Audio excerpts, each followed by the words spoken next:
Hello, everyone, and welcome to the PPHA Public Health Webinar Series.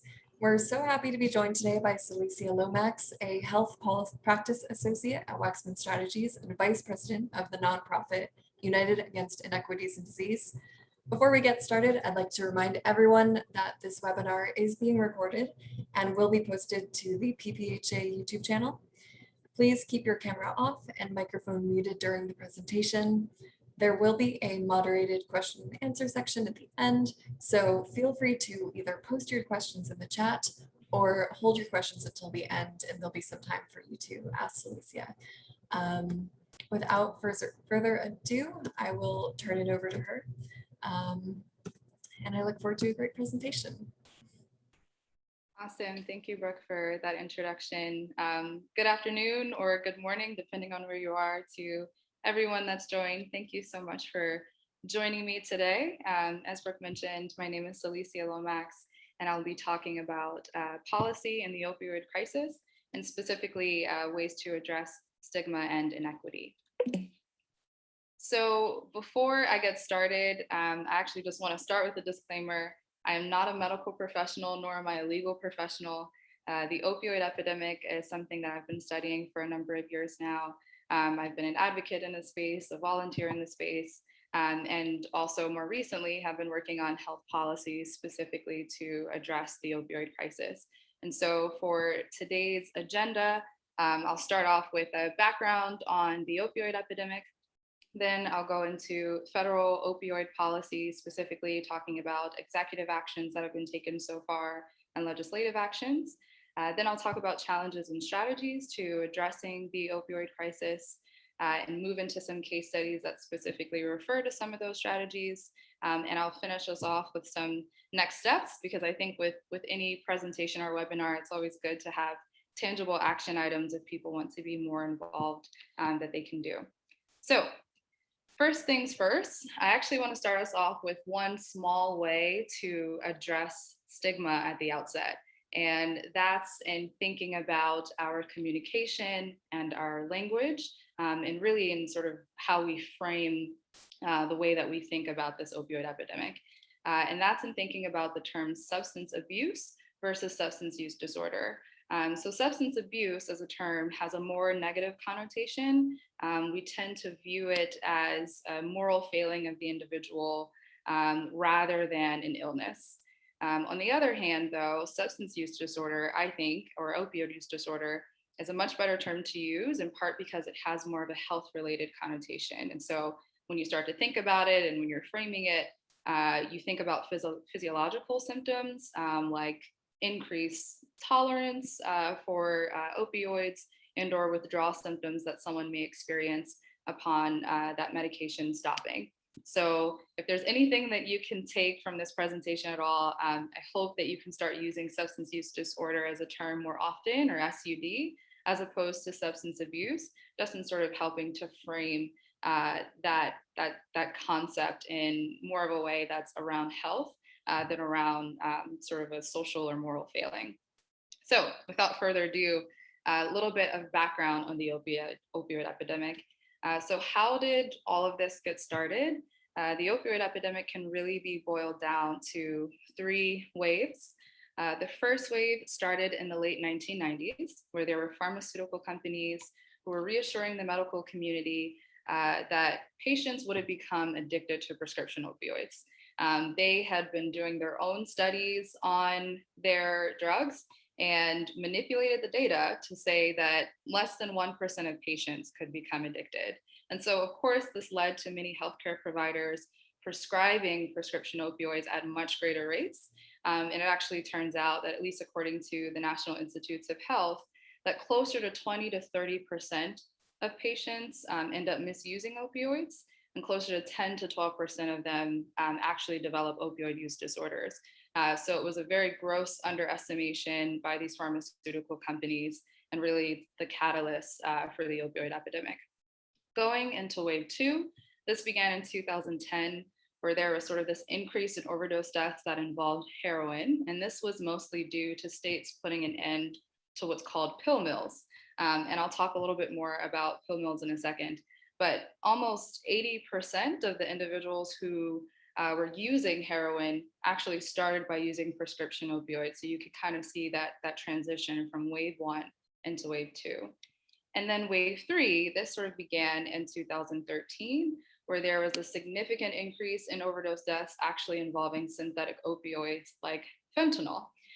For reference, if you're thinking about comparing like fentanyl to morphine, for example, fentanyl is 50 to 100 times more potent than morphine. So it has a much greater impact on the body, much harder for us to be able to consume. So much so that in 2019, over 70% of the opioid related deaths involve synthetic opioids. To give you guys a little bit more of a visual representation of this, this is pulled from the CDC, where you can see those three waves from that rise in opioid overdoses. So that light blue line is the prescription opioids, where you can see it started in the late 1990s. The darker blue line is where there was that rise in heroin. You especially see that starting in 2010. And then the purple line really to me is where you see that huge stark increase in overdose deaths that involves synthetic opioids. So hopefully that visual also is helpful in thinking about the opioid epidemic. And so who were the main culprits in this whole crisis? One really big one is big pharma. If you guys can think about pharmaceutical companies like Purdue Pharma and Johnson & Johnson, they were really driven by profits.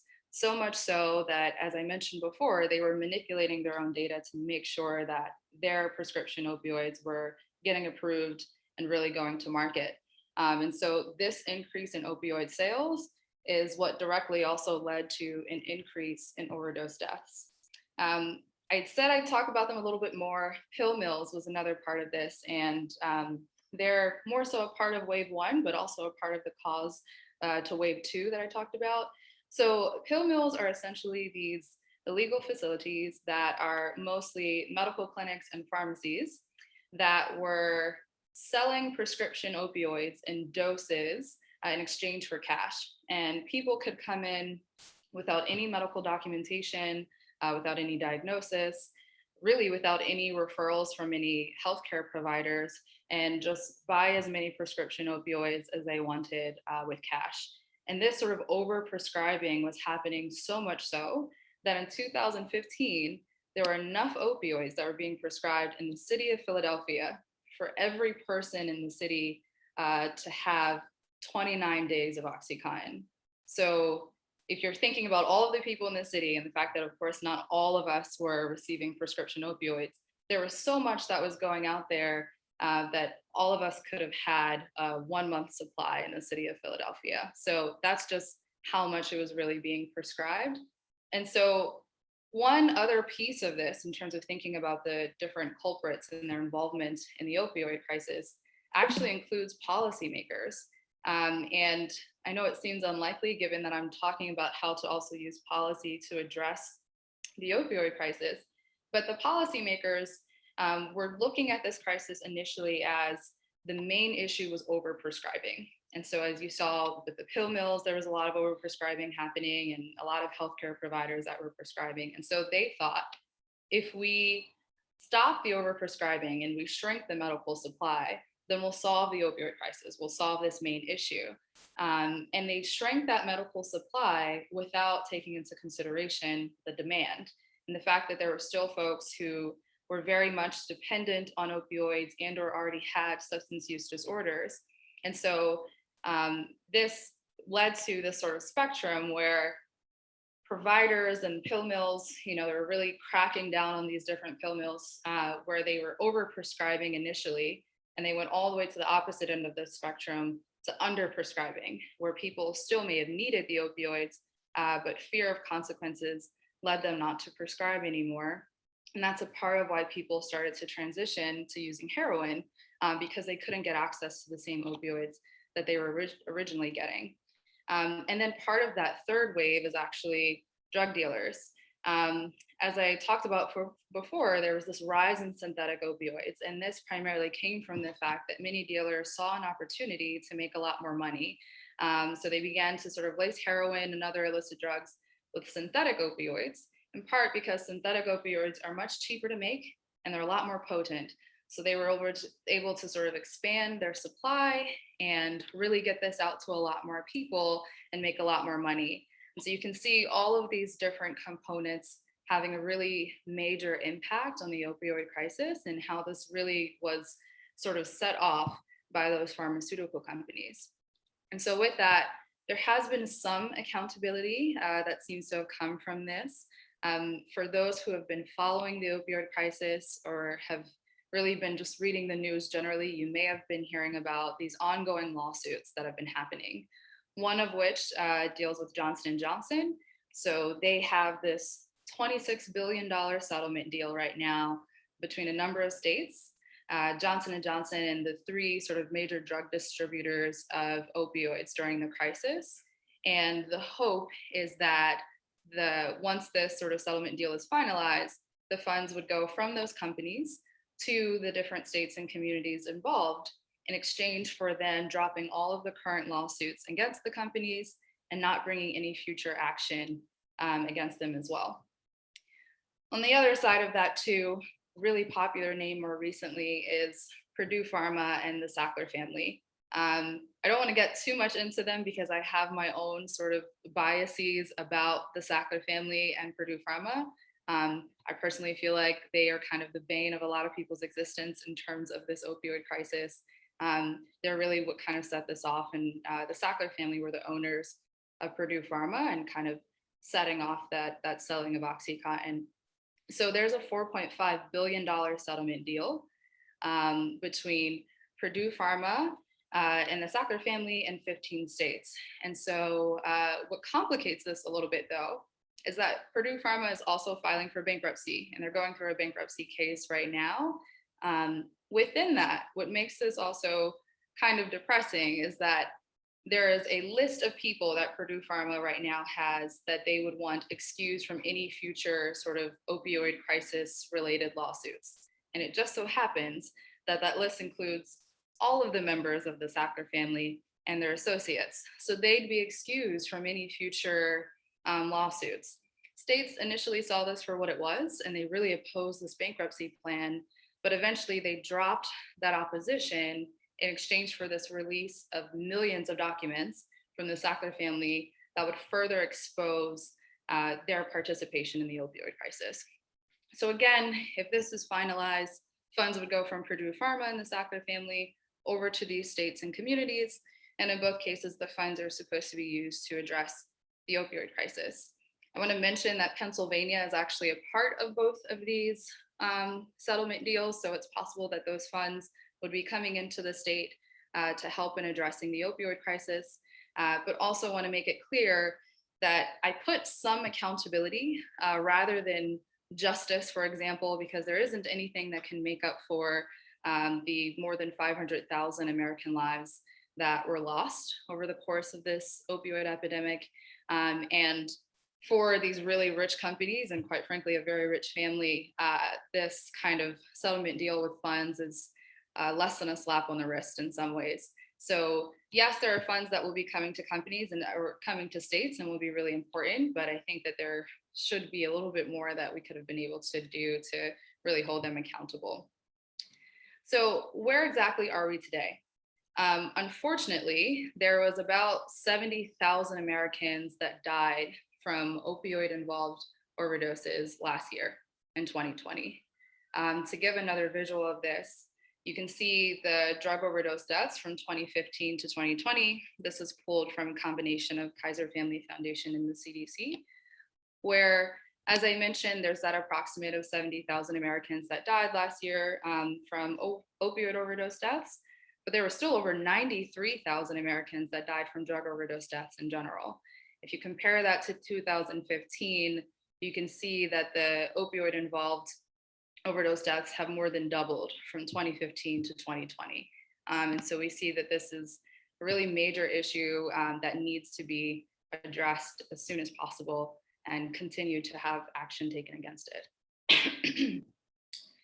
In terms of drug overdose deaths also related to race and ethnicity, the opioid epidemic is particularly interesting because it actually started off having a greater impact on working class white Americans. They had more deaths per 100,000 when this was starting out.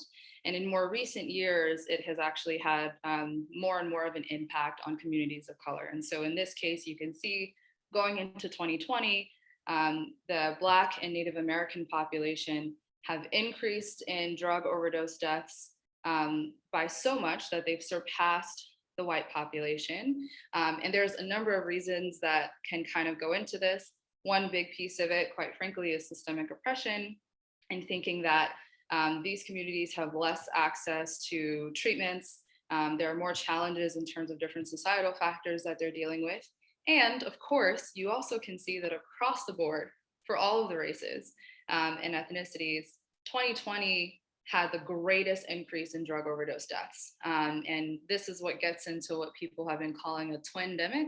This is really when the COVID-19 pandemic took off in the US last year. And so thinking about the different struggles that people are already facing and how it was exacerbated by the COVID-19 pandemic and people losing their jobs, having to deal with social isolation, a lot of uncertainty, family and friends dying from COVID, all of that can lead to substance use as a way of coping, and unfortunately has also translated to this increase in drug overdose deaths. And so to recap, wave one, as I mentioned, prescription opioids kind of headed off by pharmaceutical companies. Wave two was this transition to heroin use from this crackdown on pill mills from policymakers. Wave three was this transition to synthetic opioids like fentanyl, mostly due to drug dealers. But I also want you guys to sort of think about this a little bit critically, and it's whether or not we should expect to see a continued increase in drug overdose deaths from the COVID-19 pandemic. As I mentioned, the pandemic has exacerbated a lot of the challenges and issues that can support substance misuse. And we've seen from 2019 to 2020, there's about a 30% increase already in drug overdose deaths. So I want people to continue thinking critically about that, whether or not the COVID-19 pandemic can continue to push us in the direction that we don't want to go, and how exactly can we address that. So what has been happening at the federal level? What's the landscape sort of look like in terms of opioid policy? In terms of our presidents, with former President Trump, in October 2017, he actually declared the opioid crisis a national public health emergency under federal law.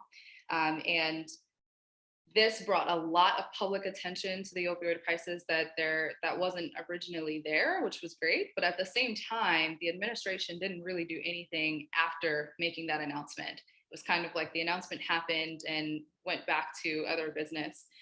So there wasn't really anything in response to the opioid crisis until 2019, when the Trump administration committed $1.8 billion in grant money to address the opioid crisis.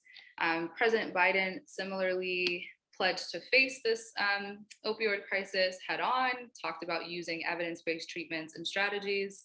And then in March 2021, where there was this focus on the COVID-19 pandemic, he signed the American Rescue Plan.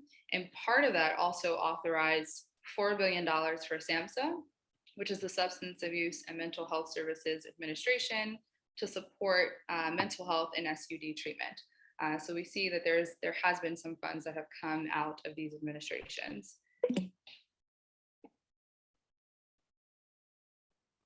Similarly, there's a number of agencies too that have played a major role in the opioid epidemic, one of which is the Center for Disease Control and Prevention, the CDC. They've been sharing a lot of the statistics and that public information on the impact of the epidemic, the overdose death rates that you guys have seen in those graphs that I showed, as well as evaluation of different prevention efforts. And the CDC also published guidelines back in 2016 about prescribing opioid medication to help in reducing opioid misuse and substance use disorders, especially coming out of primary care settings. Then there's SAMHSA. I just touched on them briefly.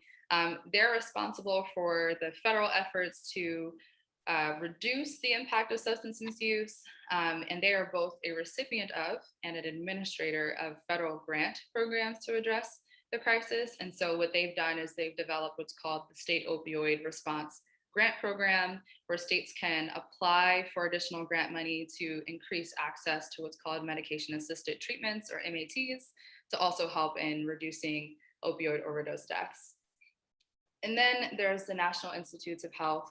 Of course, they support scientific studies and research, and in this case, primarily on preventing opioid misuse, treatment, and alternatives to pain management.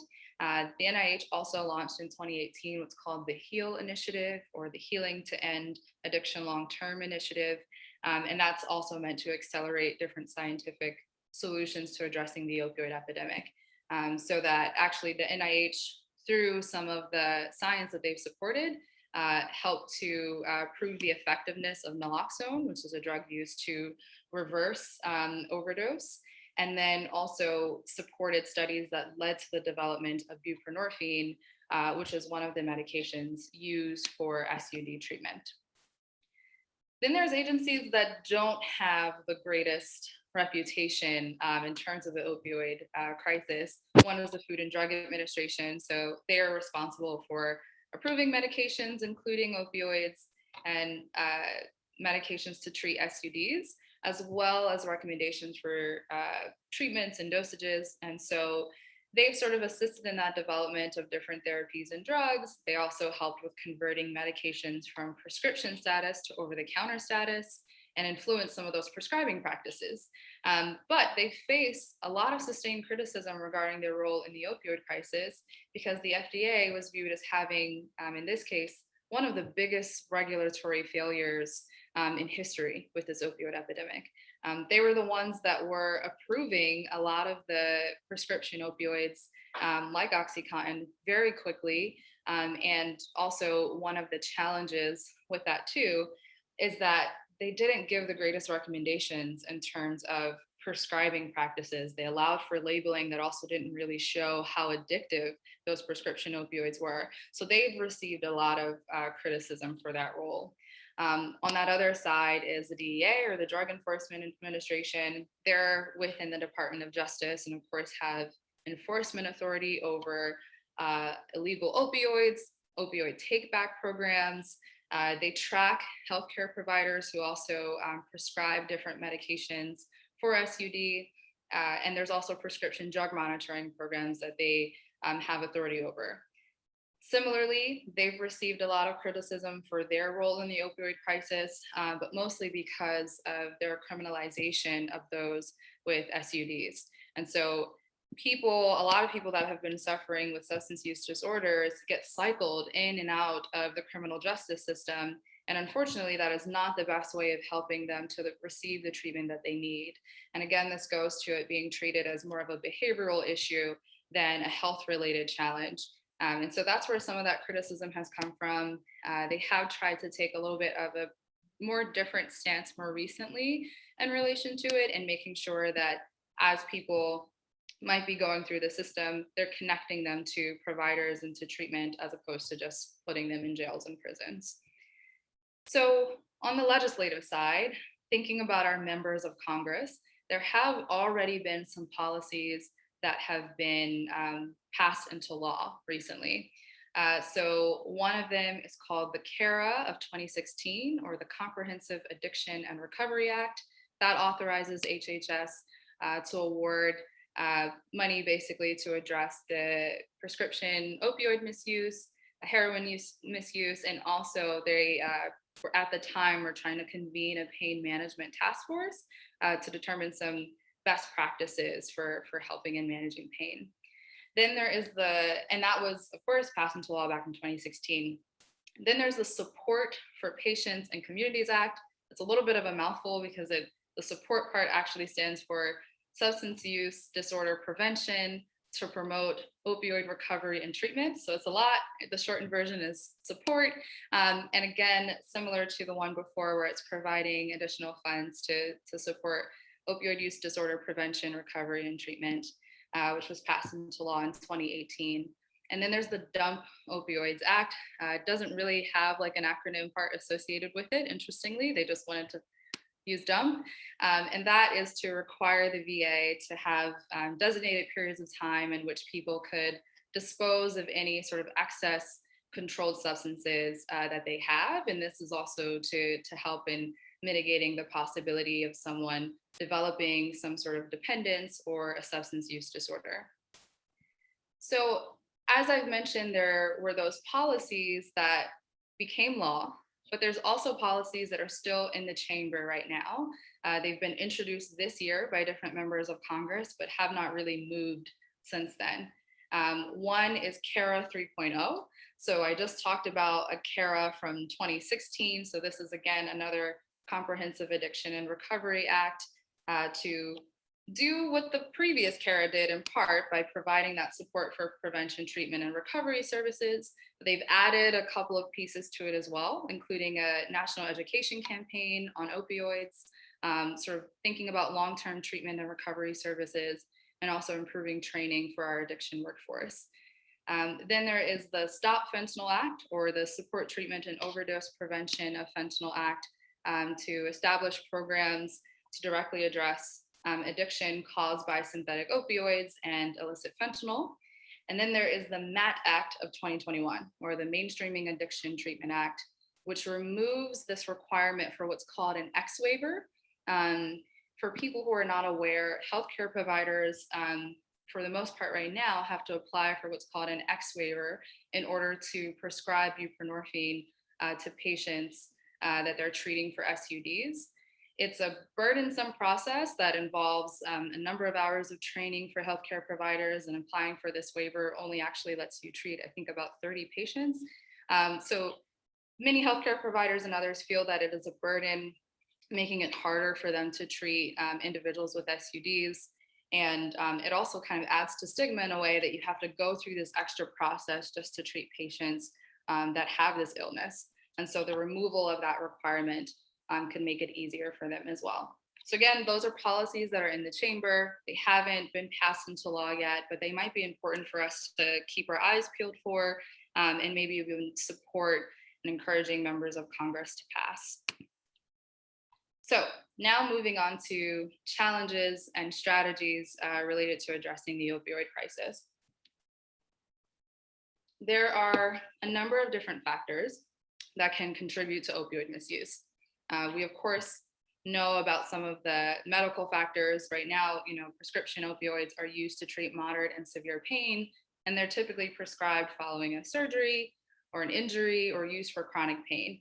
And there's a couple of different, I guess, sort of levels that this can lead to, depending on how often or how much of an opioid someone has. So there's tolerance, which is that need to take more of a medication in order to receive the same amount of pain relief.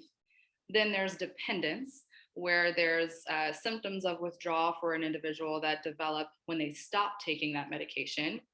And then lastly, there's addiction, which we know is sort of that uncontrollable and more compulsive drug seeking, and that also has long-lasting effects on the brain.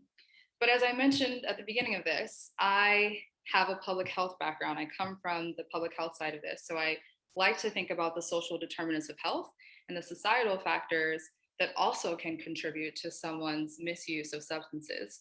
And what I want us to think about too is things like poverty and homelessness and adverse childhood experiences.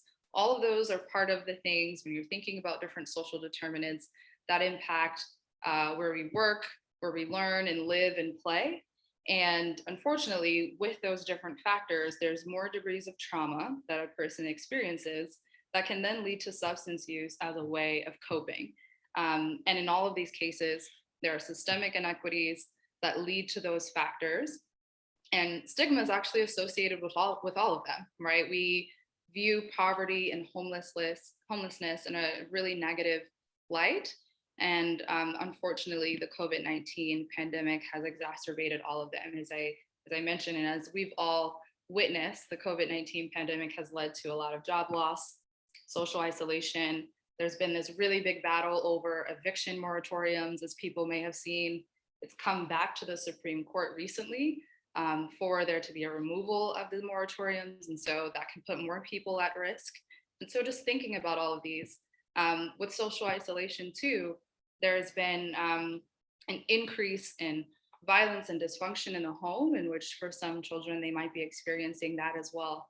So thinking about all of those different factors can really lead to opioid misuse. And really part of the major challenges here is that it's not just from a medical side, there's also these sort of social parts as well. And so how do we address stigma and inequity? I think one of the most important pieces of this is meeting people where they are and recognizing that you can't just force someone to stop cold turkey in order to move forward. So part of this is in our training and education, not only in terms of just like increasing the integration of SUD treatment and health services and primary medical education, but also in educating the public. There are not enough people that really understand what the opioid crisis really is and how to talk about it and how to address it. So training and education is one piece of it. And then there's treatment options and access to treatment. I've said this a couple of times, MATs or medication assisted treatment is essentially this combination of using a medication and behavioral therapy to treat substance use disorders. And the FDA right now has approved 3 of those medications that fall within that. That includes the most popular ones are methadone and buprenorphine, but there's also naltrexone that's a part of it. And so increasing availability to buprenorphine and methadone clinics can be another way of helping to address these challenges. You can't really address inequity and stigma without also addressing our criminal justice system, and we need that criminal justice reform, decriminalizing drug use, and also increasing access to treatment while people are incarcerated are some ways in which that can be addressed. And then one of the ones that I almost always push for is harm reduction. And harm reduction is a set of public health strategies really aimed at reducing negative consequences associated with drug use. And so this can include syringe exchange programs, fentanyl testing strips, and safe consumption sites, all of which are really important and at least reducing likelihood of mortality and morbidity as it comes to the opioid crisis. So I have a number of policy recommendations here. I'll try not to go too much into detail on all of them. There's 10 here that I've been able to pull from a number of different sources and organizations, one of which is a good portion of them fall under the purview of increasing access to treatment.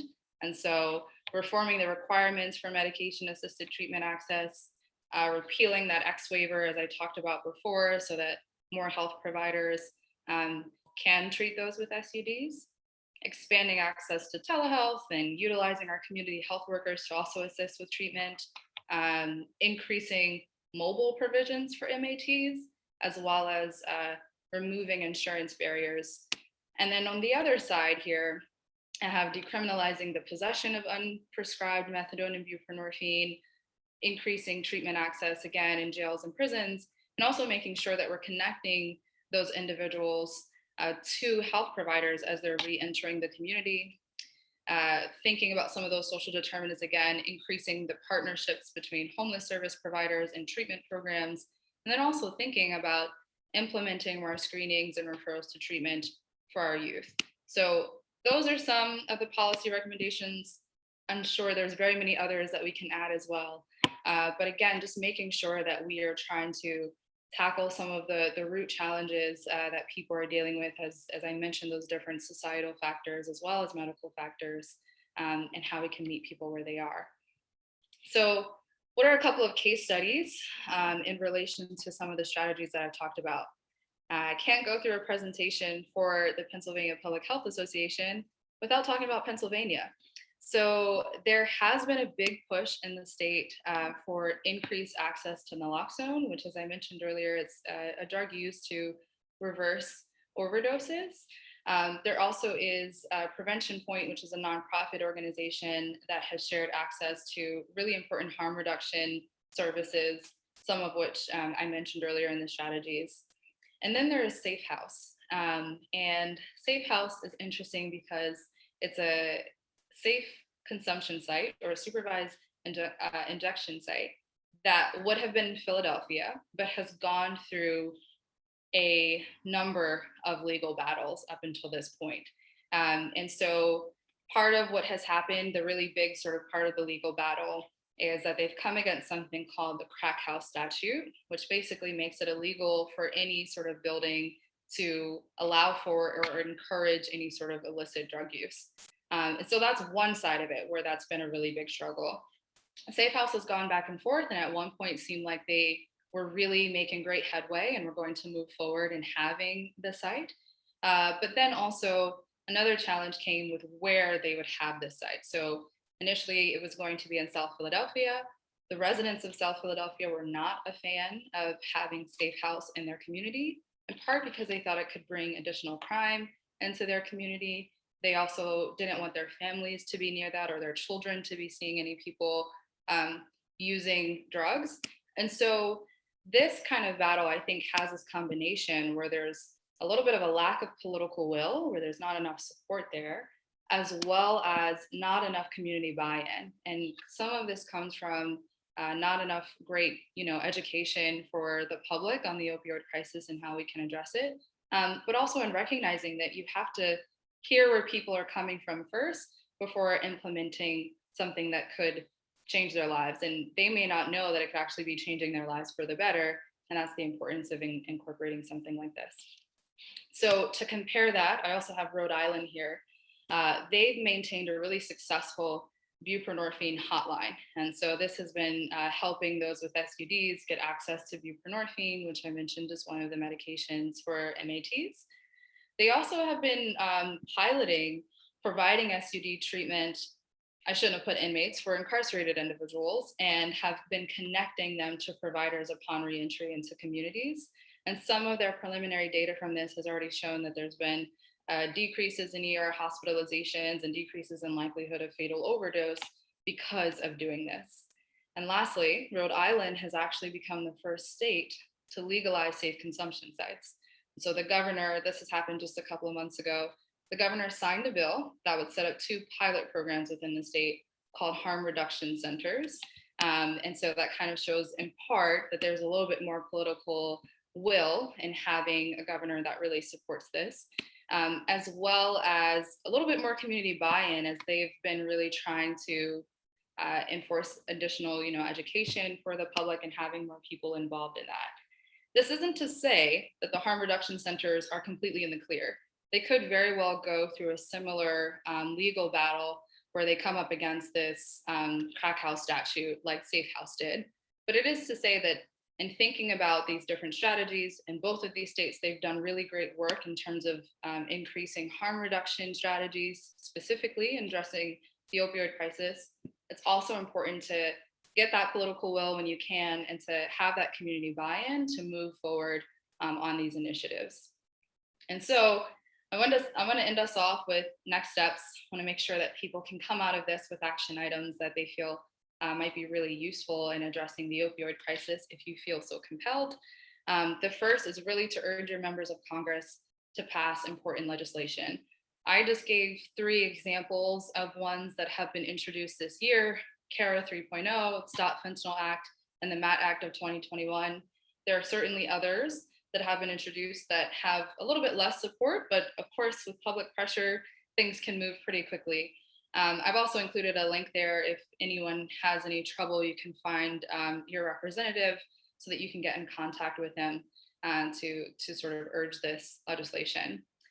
Then there's strengthening the advocacy community, making sure that you're informed. Hopefully today's presentation helped to do that for you, and you can continue to learn and share about the risks of drug use.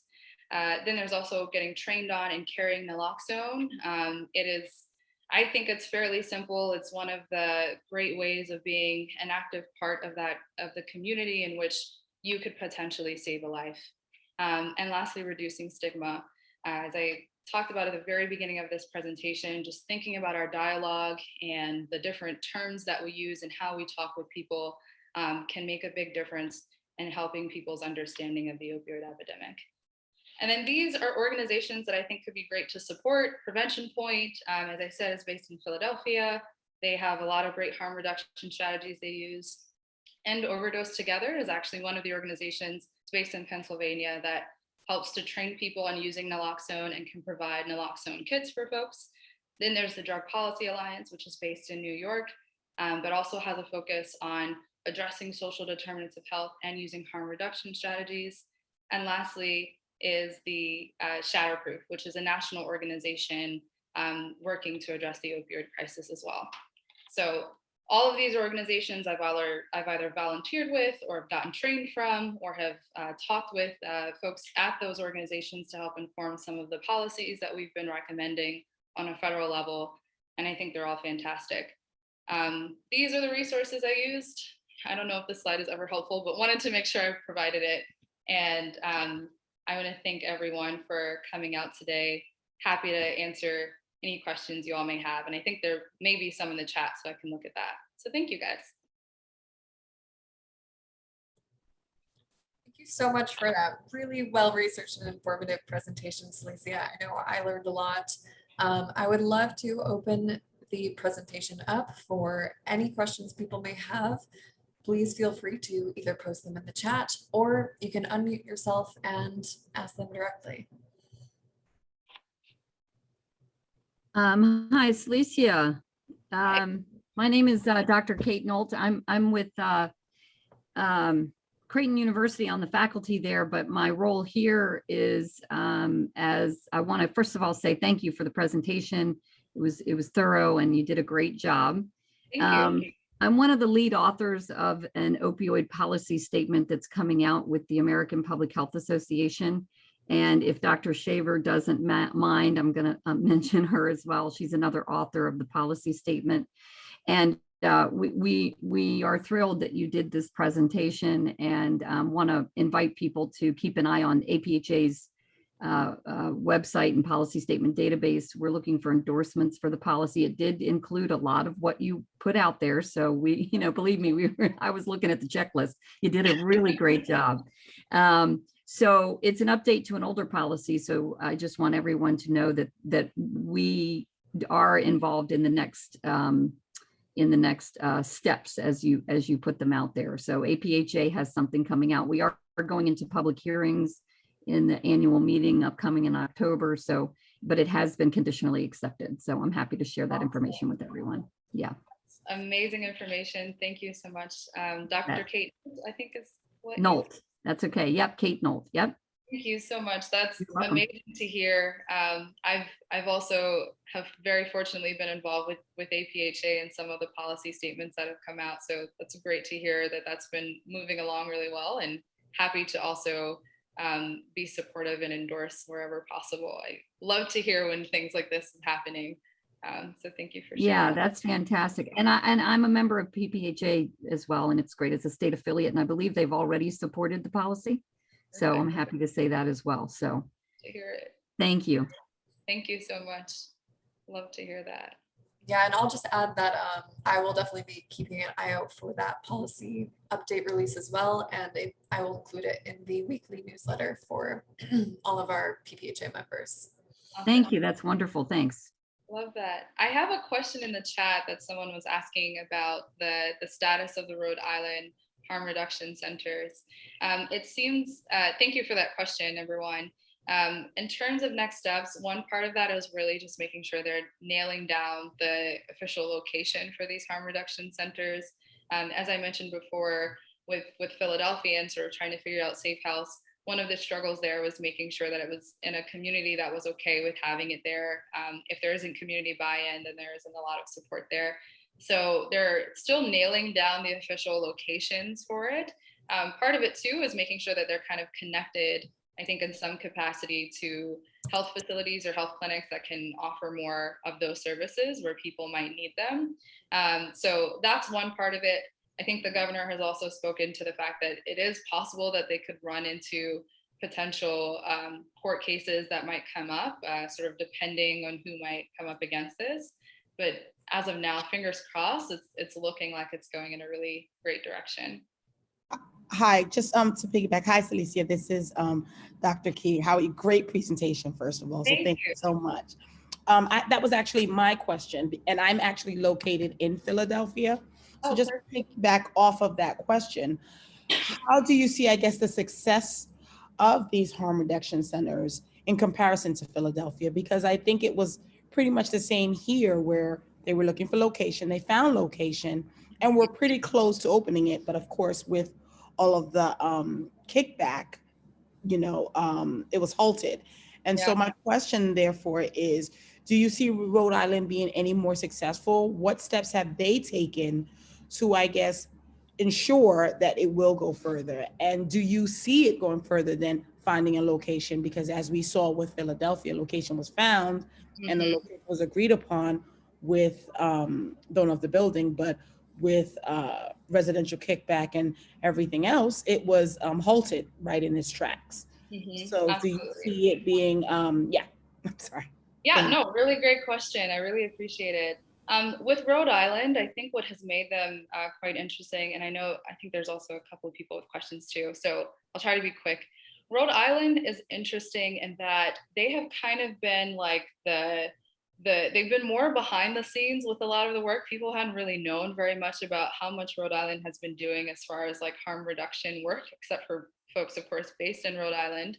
But one of the great things about what they've been doing is that they've been putting this more in sort of the pilot capacity, where it's not something that, like, of course, when it's a pilot, it's not officially a set in stone permanent building. And what they're doing is kind of using that as a way of saying, like, we're testing this out. We want to see how successful it can be.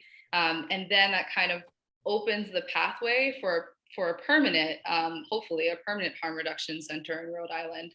And so I do really think that this could move forward.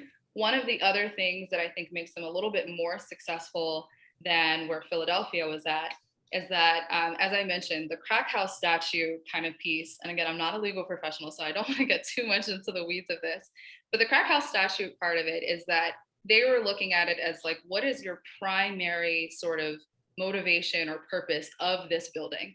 And safe house was essentially the main part that they kind of had to it, at least at the time when it was being advertised, was that it was a safe consumption site or a safe injection facility. And people, or at least the assumption was that people would only be coming in to use their illicit drugs and leaving, and not taking into account that, of course, Safe House was also trying to incorporate these other harm reduction strategies, but that wasn't how people viewed it.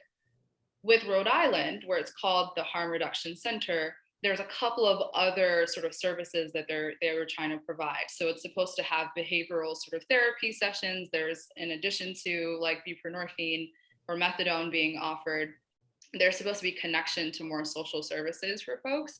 And that's where they can kind of get away a little bit more with kind of moving this forward, because it's not viewed as an entity that people only will be going to take their drugs, but it's supposed to be more helpful and holistic in that sense. So I do really think they can move forward. But again, I know people sometimes have really been harm reduction is one of those really challenging ones where if people are not well educated on it, it can be a tough one for sure to address. I hope that answered your question. I think they're moving forward for sure. Philadelphia, I hope, can figure something out. I've received one request to speak, so I'm just going to ask that guest to unmute now. So Tolu, feel free to ask away. Much Lolo, my fellow Penn cohort alum, for this amazing presentation. Sorry, I wrote in the notes so I wouldn't forget. So I have two questions. Dr. Key, thank you for asking the first one that I had about Rhode Island. Two questions. So number one, is there any state or federal representative or senator who is really passionate about this issue and that can move some of the bills that you spoke about forward? I'm sorry if I missed part of the presentation where you talked about any recent bills that have been proposed, and what are the organizing efforts for that? What does that look like? And then two, The second question is, as you know, oh, I thought my video was on this whole time. Sorry about that. But my second question is, there is a lot of discussion about harm reduction, which I think it's wonderful and so important. And we talked a little bit about education, but my other question is about prevention. I work primarily with young people right now as the COVID containment response specialist for the pediatric population in Philadelphia. We're working really closely with all schools, all pediatric population and high school, and colleges. But as we know, the pandemic has definitely exacerbated a lot of the social issues that lead to drug use. And is there any space or opportunity to make sure that we are discouraging people from using opioids as a way to deal with a lot of the stresses from COVID or just life in general? So what are those interventions looking at for prevention? Awesome. Tolu, so good to see you. Thank you for coming out. To answer your first question, yes, there are some senators and representatives that have been very active in this space. One of them is based in New York. His name is Representative Tonko. I hope I'm saying that right. Tonko was actually one of the people that introduced the Mainstreaming Addiction Treatment Act that I mentioned. Senator Hassan has also she's been really active in this space, although I guess not representing Pennsylvania, but still also really helpful. And I think Senator Portman also has been really involved. So those are a few. I don't know where all of the states are that different folks are representing here, but there have been some really active folks in this space. To your question about prevention, really glad you asked that because it's a really important question. When it comes to prevention, one of the things, and this is part of what I was getting at too, is that we think about social determinants of health. We've thought about this in our graduate program together. This is something that's really important. When people's basic needs are not being met, it is very likely that they can end up turning to substance use as a way of coping. And so we have to think about things like how we're providing for people so that they're not food insecure, so they're not dealing with housing insecurities, so that they feel like they can be in places of learning or education that's useful for them, employment opportunities. All of those things are huge, and they actually are part of where you can think about prevention, as we've talked about before, where when you don't have those basic needs being met, of course, people can run into a number of challenges. The other big piece, and this is something that we've seen in some more legislation that has at least been introduced, is education. Education is one of the best ways of preventing from some of this. The pharmaceutical companies, when this first started, were giving people all types of wrong information, saying it's not addictive, it's fine, like everyone's good, you won't be struggling. And it was a lie.